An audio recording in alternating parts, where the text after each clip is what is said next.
സംസ്ഥാന ദുരന്ത നിവാരണ അതോറിറ്റിയുടെ പ്രത്യേക മുന്നറിയിപ്പ്. തിരുവനന്തപുരം. കനത്ത മഴയുടെ പശ്ചാത്തലത്തിൽ സംസ്ഥാനത്തെ വിവിധ നദികളിൽ പ്രളയ സാധ്യതാ മുന്നറിയിപ്പ് പുറപ്പെടുവിച്ചു. ഈ നദികളുടെ തീരത്തുള്ളവർ ജാഗ്രത പാലിക്കണമെന്ന് സംസ്ഥാന ദുരന്ത നിവാരണ അതോറിറ്റി അറിയിച്ചു.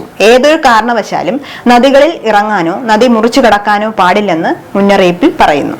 പത്തനംതിട്ട ജില്ലയിലെ മണിമല നദി, അച്ചൻകോവിൽ നദി, പമ്പാ നദി, കാസർഗോഡ് ജില്ലയിലെ മുഗ്രാൽ നദി, നീലേശ്വരം നദി, ഉപ്പള നദി എന്നിവിടങ്ങളിൽ ഓറഞ്ച് അലർട്ടും, എറണാകുളം ജില്ലയിലെ മൂവാറ്റുപുഴ നദി, കണ്ണൂർ ജില്ലയിലെ പെരുമ്പാ നദി, കുപ്പം നദി, കാസർഗോഡ് ജില്ലയിലെ കാര്യങ്കോട് നദി, കൊല്ലം ജില്ലയിലെ പള്ളിക്കൽ നദി, കോട്ടയം ജില്ലയിലെ മീനച്ചിൽ നദി, കോഴിക്കോട് ജില്ലയിലെ കോരപ്പുഴ നദി, പത്തനംതിട്ട ജില്ലയിലെ പമ്പാ നദി, അച്ചൻകോവിൽ നദി, തിരുവനന്തപുരം ജില്ലയിലെ വാമനപുരം നദി, വയനാട് ജില്ലയിലെ കബനി നദി എന്നിവിടങ്ങളിൽ മഞ്ഞ അലർട്ടുമാണ് പ്രഖ്യാപിച്ചിരിക്കുന്നത്.